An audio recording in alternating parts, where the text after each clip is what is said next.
Hey man, we're live. We've been talking so long offline, I don't remember what episode this is. Is this 108 or 109? This Life in Tech. I'm Jason. And I'm Dan. I gotta look real quick. What episode is this, dude?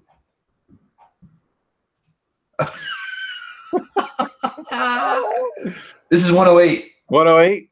108. Yeah, I think so. Wait till you see the stuff I got planned for Thursday. Oh my. Yeah. I really like the Thursday ones, man. I mean, I like these too because it's like the traditional version, but it's now we have like the alternate version. You know what I mean? Well, yeah, I mean it's the one for, people who can only make it in academia. Oh man. Wow. Coming right out of the gate swinging. Hey, someone our only fan, I don't know if it's our only fan, but said, "Hey, I wasn't throwing it down. Where was all right, you want to I'll bring it, and I bring it strong. I only know one way. That's forward. I may die today, but it will not be with a bullet in my back nor in retreat." Oh man. How you been? Yeah, for a couple of days. Things are progressing. I'm going to start, really with the type of talent that I'm looking to bring in. I'm looking to bring in people that are hungry, want to work, and aren't going to make excuses, aren't going to say things are hard, and aren't going to tell me that things just can't be done that way. Well, I think that's an interesting thing, man, because later this week I'll have a big announcement for everybody. But this notion of finding people, you know what I mean? And pretty much I think I don't know if what I'm thinking is how true is what I'm going to say even for dating. And actually, I think it is true for that too, just maybe less so because there's the romantic angle, which I'm not going to talk about. But this notion of who cares about romance? Well, listen, this close to Valentine's Day, I'm not walking into the minefield. Nope. Anyway. I don't buy into these Hallmark holidays anyway. See what I mean? I ain't saying nothing. But, trying to find a group of people to be around or to be part of or be with that collectively want to move forward in some way. And how do you do that? Well, man, it ain't easy in my experience. I remember the first startup I left, very first real tech job I had. When I left, the CIO told me, "You'll never, ever find another team like this. This was something special." And man, that's been true.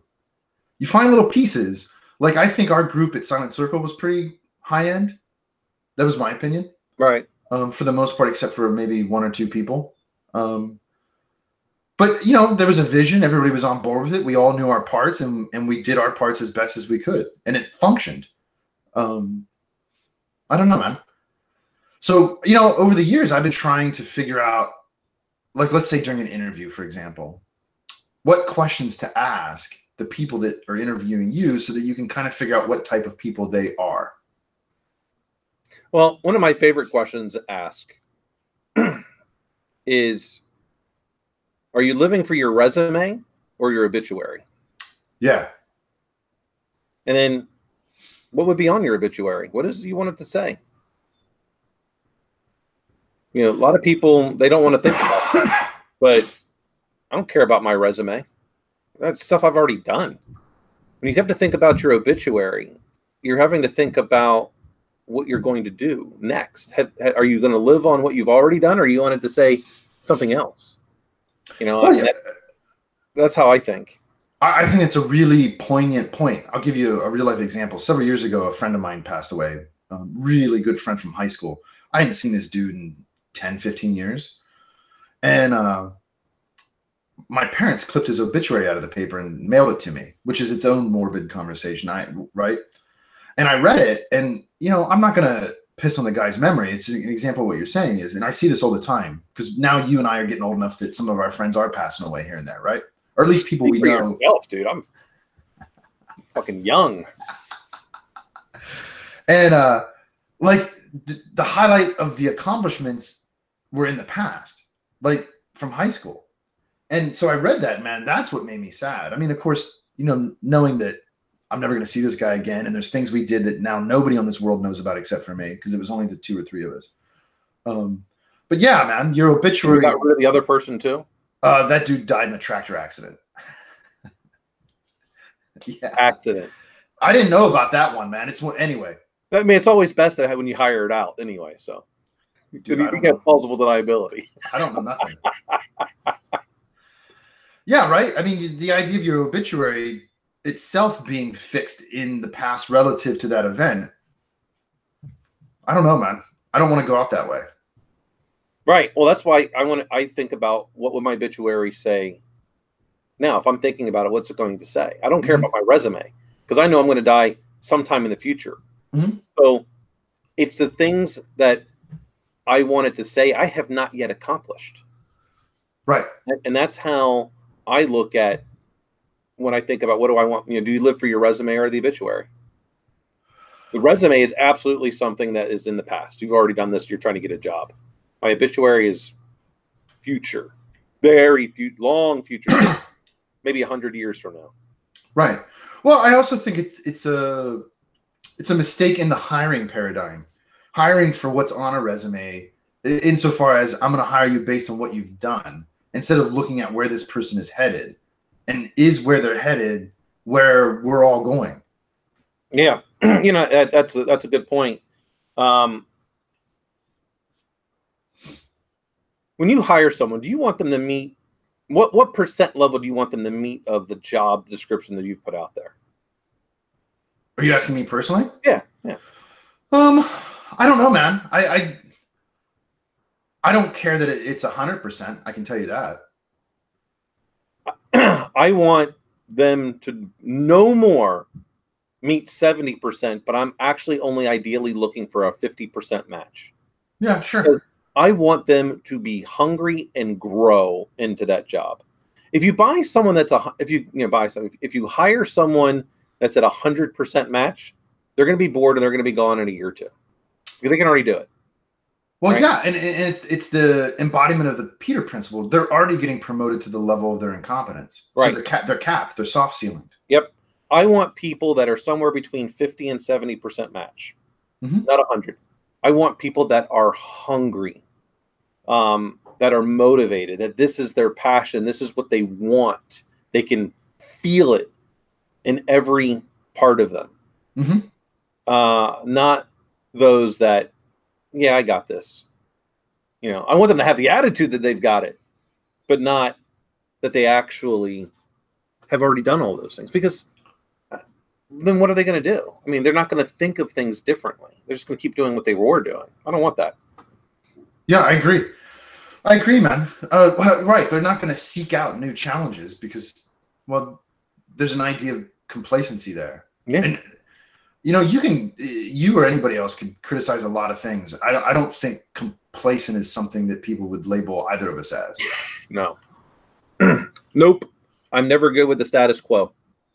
No. People that are comfortable with where they are, not the kind of people I hang around. I don't like this comfort stuff. No. Well, and right. So I don't want to be not only around people that are, and because some people need status quo because the stability, and that's fine, right?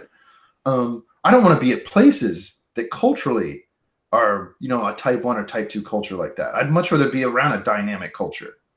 Yeah. Oh, absolutely. Which is part of the reasons why I love being around students so much, because they're inherently chaotic. You know what I mean? Yeah, you never know what you're going to get from day to day. Right. And then go ahead. That's a true statement. You just never know what you're going to get. Yeah. And they're still trying to figure out themselves too. Yeah, and I think there's something addicting to being around that, especially if you can find a good place of people that are really. Let me know when you actually find a good place where that exists. Yeah, sure. Give me about a week. But they're interested in becoming something. Maybe they don't even know what it is yet, because depending on where you interact with these people. Yeah. But okay, dude, I'm not always certain I know either, right? What I do know is the way to find out, and that's to continue moving forward, as you said, and dipping your toes into the chaos and finding out what's up. And then, of course, my big thing too is how do you use technology? I think it's find people. Not so much to find people, but how do the people you find actually integrate technology into their life?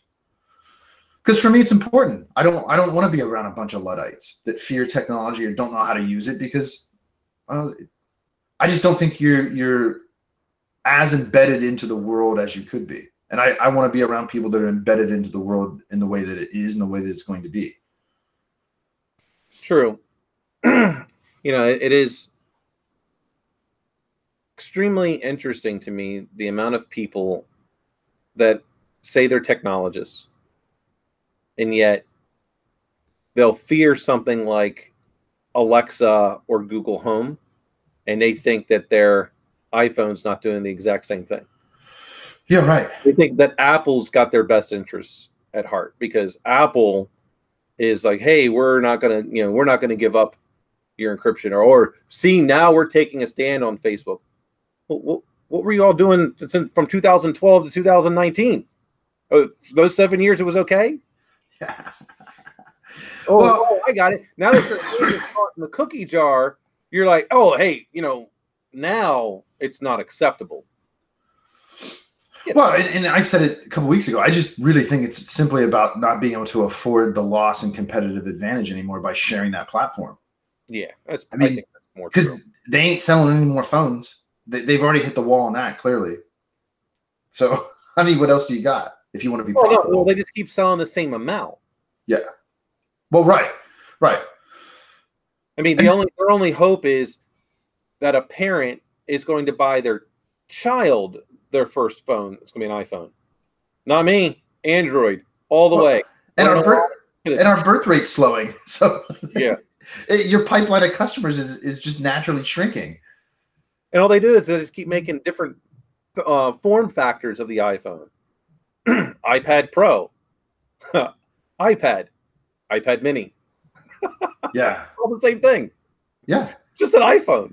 Yeah, one's got a built-in cellular, the other one doesn't. At times, because you get the iPads with cellular in it. So right, there's nothing different. No, man. And so being able to use technology to enrich life. I mean, like your example is poignant. Or I've had conversations with people too about like autonomous vehicles. Look, man, of course there's going to be issues. Of course it's not perfect. I'm not evangelizing it because I think it's some magic silver bullet to all the world's problems. But it certainly improves certain things. Yeah, I don't need an autonomous vehicle to do well at 90 miles an hour on an open highway. No, that's what I would drive. I just wanted to do well in bumper to bumper traffic, so I don't have to want to kill myself kill someone else because of road rage. Well, and I think you'll agree with this, man. I've been thinking about this since the last time we talked about similar topics. I really think the people that say this crap are the people that have never competed in their life, because they don't understand what it is to want to compete for the sake of competing. Right? I mean, I don't only compete in contests that I know I can win. I mean, because it's just no fun. I mean, I've won that damn award 5 years in a row. I really don't care about it anymore. And the only reason I did 5 instead of 4 is because it sounds better. You can only count to 5 on one hand. That's right. I just wanted to make sure everyone knew. I took up because if you did it again for 6, you'd have to stay there for another 4 more years just so it could be both hands. Right. Well, that's right, because once you start the other hand, you got to finish it. Got to finish. Yeah, what's interesting is that everything I compete in, I absolutely want to win. And at some point, I know I'm going to win. It may not be today. It may not be tomorrow, but it will happen. Losing to me is a learning opportunity. That was it. I just learned. I learned something else. I learned more about myself, because I really don't. This is just one of those things where I would say I disagree with Sun Tzu in The Art of War when it talks about knowing your enemy and knowing yourself. You should know both. I really don't care what my enemy does or knows. If I know myself, I'm going to play to my strengths, and this is what I'm going to do. Now stop me. Right. Well, and that's the idea of becoming so dominant that everybody else is forced to do it your way, which Yeah. is absolutely true. Is absolutely true. And so the analogy I was setting up there was, I think these people that decry certain technological advancements because they have bad sides or the potential for harm, which they do, are the type of people that say they want to run a marathon, but they never get off the couch because they know they're not going to win. So they don't ever try. They don't take that first step. And so, okay, our data is being resold. Does that mean having a smartphone is inherently evil? No. I mean, we grew up without phones. A part of our adult life was with, let's say, dumb flip phones. Dude, this Pixel's light years better. Tell me how selling the data from your phone is any different than Nielsen ratings. Right. Or filling out customer survey cards after you leave a restaurant or whatever, right? Right. But I think people forget broadcast television, ABC, NBC, all this kind of stuff. They knew what kind of viewers they had and what households, things of that nature, sold that data to marketing companies. So that way that they would have certain advertisements come on at certain times of the day. That's what the whole stuff was. They knew, what people were watching and what the viewers were. I mean, they still do that. That's why the Super Bowl ads cost so much money. They know what the expected viewers are going to be. It is no different fundamentally. I agree. Well, and if you're, in my opinion, if you're one of those people that are really upset about that, why are you upset at Apple or Google or whoever that's doing that? They're doing that so that they can survive as a company. Because let's remember, their job is to generate revenue. That's it. However they choose to do it, that's them as a company. Why don't you talk about the marketing science? Because that, if anything, is the corruption, in my opinion. I don't even know if it's corruption, but it's, you got to figure out a way in order to get your message out there. And once it's out there, how are you going to get bigger market share? Mm-hmm. Things of that nature, and people. The best widget in the world could exist, but if no one hears about it, knows about it, goes the way of Betamax. Yeah, exactly. Right. Or who knows how, like you said, how many other things or how many geniuses are out there doing cool stuff that you're never going to find out about. See, but that's one of the nice things about the way technology is now is you could, I mean, look at YouTube and all the controversy around that, or even Twitter and all the controversy around that. It's there. You can find it if you take the time. Yeah.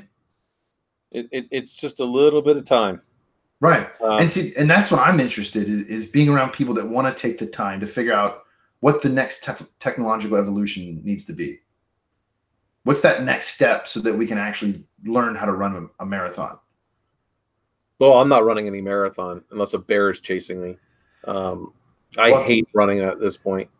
I do too, but it's getting warmer, and now Mrs. Pittman, because it's getting warmer, because she's going to kick. She wants to kick your ass again. Yeah, last night we were sitting on the couch and I was playing with Lily, and I looked up and I saw what she was looking at. I'm like, "What are you looking at exactly?" And she's like, "Oh, I'm seeing if there's a race on Easter."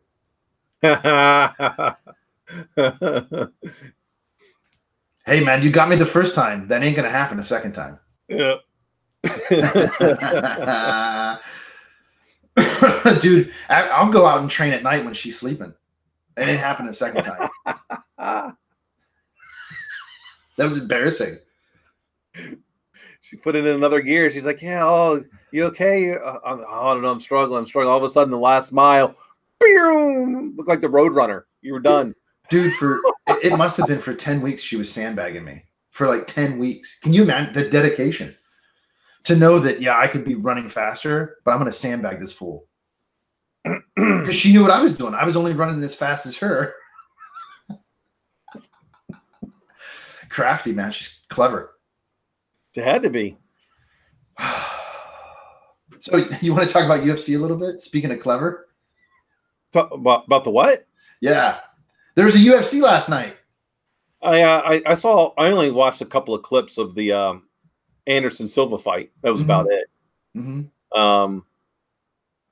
Yeah, he looked. It was funny to me that as old as he is, he still has the head movement. I'm like, he was making. I mean, he was up close and making Israel move, or this rather. Interesting. Again, you know, it seems like Whittaker pulls out all the time. Yeah, that was interesting. These guys. And then I mean, he's now got a hernia, and Dana White says that was life threatening. If it would happen in a fight, it would be life threatening. I've never heard of a hernia being life threatening.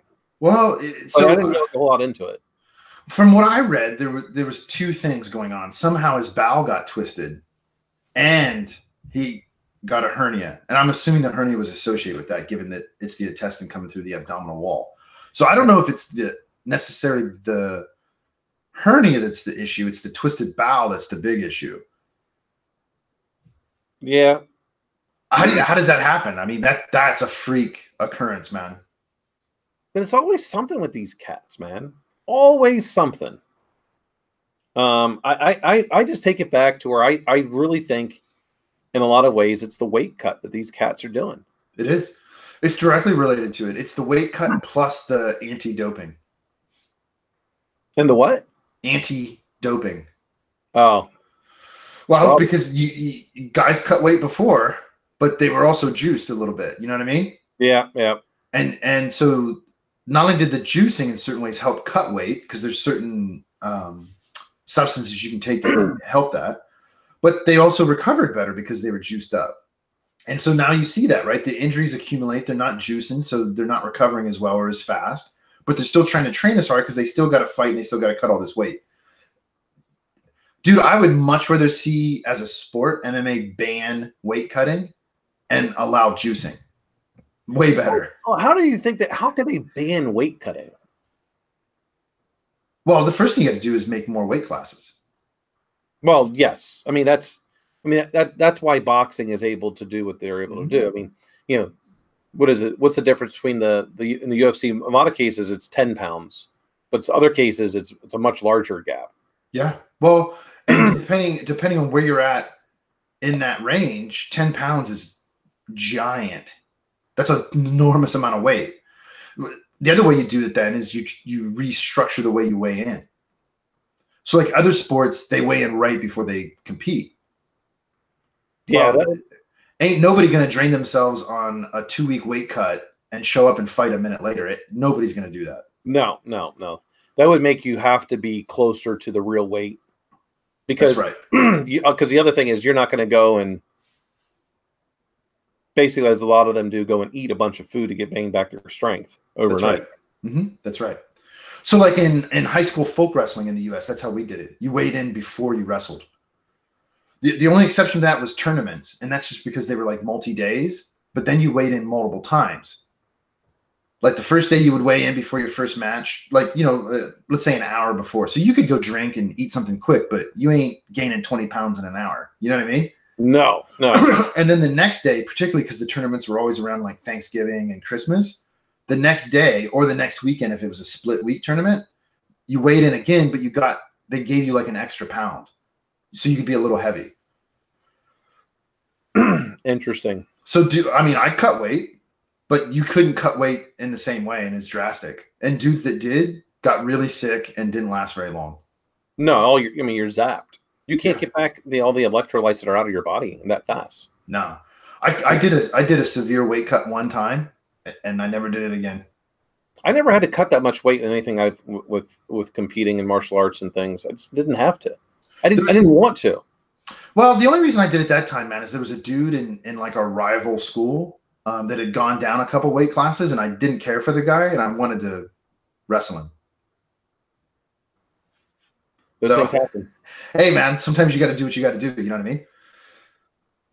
But yeah, I think that would go a long way towards fixing some of this. Because we're only in February, and the main fight of a card has bailed out like 10 times or something already.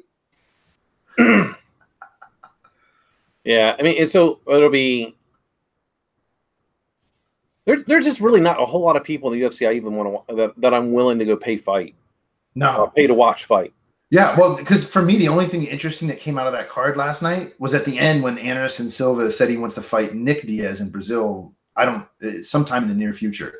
And then immediately after that, Conor McGregor tweeted, said, book it and put me on it and I'll fight Nate. Perfect. Dude, put them all 4 in the cage at the same time. Let them have a battle royale. I'd be down for that. Yeah, 4 corners. Yep. Free for all. Every man for himself. Well, it'd be funny if the Diaz brothers started fighting each other first. It might happen. You might have to start them in opposite corners, man.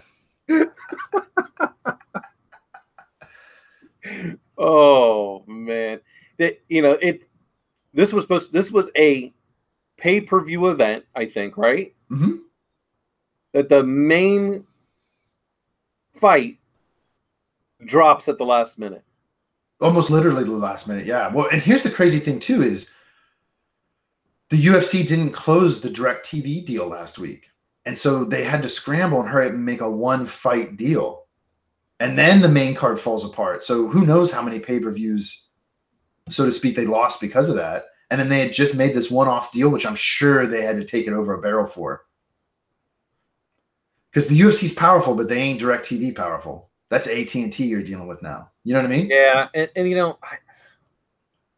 the fighters I don't know what it is, but there's just not a whole lot of exciting fighters.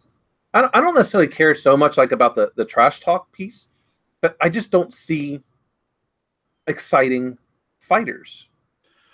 I think it's oversaturated. They have too many fights. I simply think they have too many fights. Too many cards. You know what I mean? Yeah, I don't know if it's I don't know if it's that or not. But I think they need to start taking a look at the way in which boxing does it. I mean, I know they're trying with some of these fight nights, but that's where you got to get some of these people, to develop some talent, because the people they're putting on the pay-per-views, I'm like, there's just nothing exciting about any of these people. Regardless of how anyone may feel about the Diaz brothers, their fights are exciting. Yeah, you usually don't get a boring Diaz fight. No. And if you do, it ain't because of them. Right. McGregor is exciting. Nurmagomedov doesn't do anything for me. He just, I don't think he's an exciting fighter. No. And it's not because he just takes him to the ground and does whatever. There's no submissions really from him. I know he's got some submission wins, but he's basically a one-dimension fighter. That's it. Right. And you know exactly what you're going to get ahead of time. That's the same criticism like for GSP. But compare George to Anderson Silva. Anderson Silva's he's an exciting fighter to watch because he is exciting in the way that he fights. Right? Yeah. I mean, him slipping into the matrix and dodging 20 punches in a row. Dude, that's what you want to see. Yeah. And I don't think that guy's ever talked trash. Ever. I mean, he's like a squeaky Mickey Mouse voice. Well, but he talks trash. He does, but not during the fight, he's talking to you. Oh, yeah. But what I mean is he's not like a hype man. No. Right? His ascendance to stardom and status as the greatest of all time in some rankings is simply based on his skill and excitement as a fighter, as a martial artist. Yep. And I think that's actually an interesting distinction. It's the martial artists overall that I think are exciting to watch. Yeah, and that was the thing. Like in GSP in the beginning, he didn't just take you to the ground. I mean, he stood up. You saw some different things. It wasn't until really he lost against Matt Serra where he's like, I'm not losing again. Yeah. But he still would, when he gets you to the ground, he's trying to submit you. He's not just sitting there. I mean, there's only a couple of times when he's like, hey, I got injured. I tore my groin muscle, and that's the only thing I could do anymore. Right. All right. But he didn't complain about it. Mm-mm. I mean, he didn't even complain when he lost Matt Serra. He's just like, he went and fought a couple more times and beat them and went back to Matt Serra and beat him again. I think that's the other thing that's different too, man, is back in the day, there really wasn't like this concept of an immediate rematch. Yeah, I mean, you should get an immediate, unless it's a split decision. I don't think there should be an immediate rematch. No, controversy, split decision, freak accident. That's really it. Yeah. Other than that, and this is what you saw in the past, is a dude would fight for a title, lose, and go fight at least a couple times. And I think that helped not only that person grow, obviously, but it also helped cycle through the roster, right? Because other people were coming up, and which is natural. Why else do you have rankings? If I'm number 2 and I fight and I lose, I'm not number 2 anymore. Let's get that straight. Somebody else is number 2 now until they prove themselves otherwise. And the same thing, right? We take a look at this in like college football polls.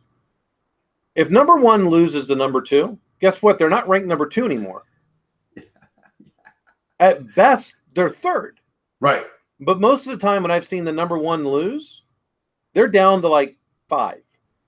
Yeah. Yeah. So how come in the UFC, person with had the title lost against the number 2, they're not? Why are they ranked number 2? No. Well, and I think that's the kind of business that ruins some mentally fragile people like Ronda. Yeah. Or you've seen this in other divisions too, even more recently, where Stephen Wonderboy Thompson, I don't think he's ever going to be able to beat Woodley. Well, and part of the problem is because it's like you're the only person he's fought in the last 5 years. I mean, right. And I think that's also, I don't know if that's the UFC pushing those fights. I get it that maybe you just lost and you want to restake your fight, your claim back to the throne.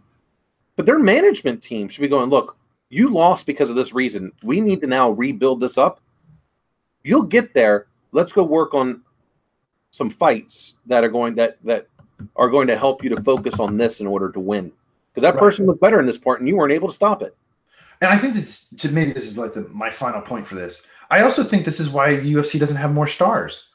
Because if I only ever fight the same person, there's no story, there's no narrative to follow. That story's already been told and concluded. And if I'm just coming back off of a loss to fight the same person again, I've not gone, and there's no redemption arc, which is what we all want to see. I mean, that's part of the human motif. And so nobody's looking out and saying, hey, look, man, yeah, I get it, but barring some weird circumstance, like we said, a split decision, a freak accident, some deep controversy that's obviously screwed up, like a bad ref call or something, right? Go back and fight these people and create another story. And then that sells. That's what people want to be part of. They want to be part of that story. Yeah, and it's probably some of the reason as what you just meant or what you just said is the reason why I'm not all that interested in going to DEFCON. It's just the same people saying the same stuff over and over again.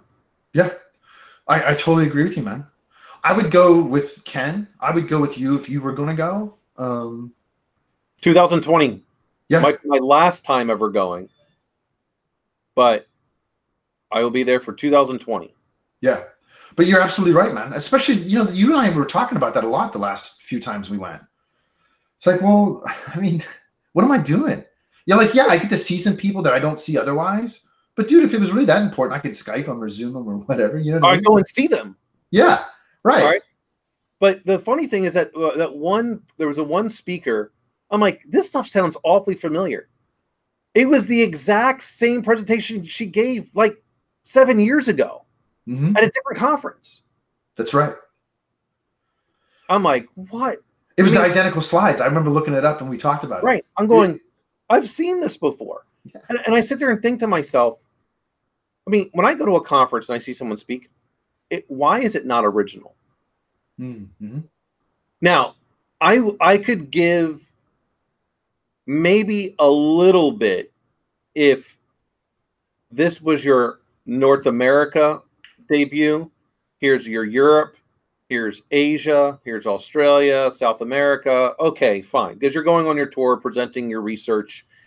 But that's not what a lot of these are. They're regurgitated over and over and over again. And I'm just... And some of them gave it just a couple of days before at Black Hat. Yeah. And some of them gave it at RSA conference as well. And some of them gave it at InfoSec World or B-Size. I'm going, we're seeing the same thing over and over again. Yeah. And all it does is create a status quo in an echo chamber. Yep. I'm just not interested in that. Zero desire. Well, and to be fair, I think I've said this before. The thing I particularly got tired of with DEFCON after, 13, 15 years, I don't remember how many I went to now, is the overarching focus on what I view as a negative, like destroying something. There wasn't very much anymore ever about the technology itself and how it worked and sharing that knowledge, right, at a deep level. There wasn't a lot of, hey, this is how we can move forward in this way because of what I found or what's out there. It just became overtly negative, and the culture was geared towards that. Well, everyone wants to believe they're elite. Yeah. It's no longer about collaboration, about camaraderie. It's about, hey, I'm better than you. Yeah, exactly. Yeah, well said. And I personally never minded that it grew as large as it has from where it was when I first started going. That didn't bother me. Some of the hotel choices and structure in terms of layout bothered me. But I don't think it has to be that way just because it gets large. I think it got that way because it got large and it's easier to let it be that way. Yeah, hard decisions were not being made. Right. And in many ways, the people who can get something to that big are not necessarily the ones that should be maintaining the reins any longer, right? I agree. There are people who can build, and there are people who can be an operator, right? And not very few can do both. You know, I feel like for myself, I can come in and build, and I can reorganize, I can restructure, I can recreate something out of what is already there. But once it's maintained and it's operating pretty fluidly, I'm not your guy. That's not me. I'm right at that point ready to hand it over to someone else to be an operator. Yeah, man. I'm not comfortable not having at least one foot in chaos. I just need that for my own personal growth, and I like that. I like that feeling. I don't like the feeling of not having that around me. Well, you know, I might say it's slightly different for me. I am the eye of the hurricane. Okay. Okay. The chaos is all around me. Yeah. And I am what brings the calm. Fair enough. Yeah. Oh, that's a good way to cap it, man, I think. Yeah. Yeah. So. Perfect. Well, there you go, man. That's, what did I say? 108, 109? I think we're 108. Yeah, I think we're at 108. The goal is to try to get to 150 this year. Should be doable, man, especially if every so often we do, you know, Thursday and Sunday. Yeah, I don't see why not. Completely doable. But I think maybe if we keep the trend on the 50 mark is our New Year's Eve presentation. Oh yeah. Yeah. That's so true. We can always do it. So that way 150 will be on New Year's Eve, 200, 250, 300. I think we should make sure we keep it like that. That way during the summer we can take a little bit of breaks and stuff. I was just going to mention that too, yeah. Because I suspect I'll have the summer off. Really? Huh, that's interesting. It's the way the wind is blowing. I'm not technically going to have the summer off, but I may have need for you. It's good to be needed, brother. We're going tent shopping today, man. Nice. Need a new tent. That's awesome. I've only been camping once, and it was more like glamping, and I'm more than fine with that right now until I can learn to make fire without anything else. We love camping. Marsha and I used to go all the time. Just never really had the opportunity. Yeah. But I did find that I did like it to the extent. I wouldn't mind going with like just a bunch of books, so to speak, and just do nothing but read, research, write, walk around in the woods. Yeah. Well, and maybe on Thursday, man, I'll give you guys an update on my garden because these onions are sprouting, dude. And there's a difference. I did 2 different methods inside to start the seeds, and one is clearly better than the other. Clearly. Nice. So I'll give you guys an update. Awesome. All right, everybody. Have a good week. Yep. Bye-bye. Talk to you later. Peace. Bye.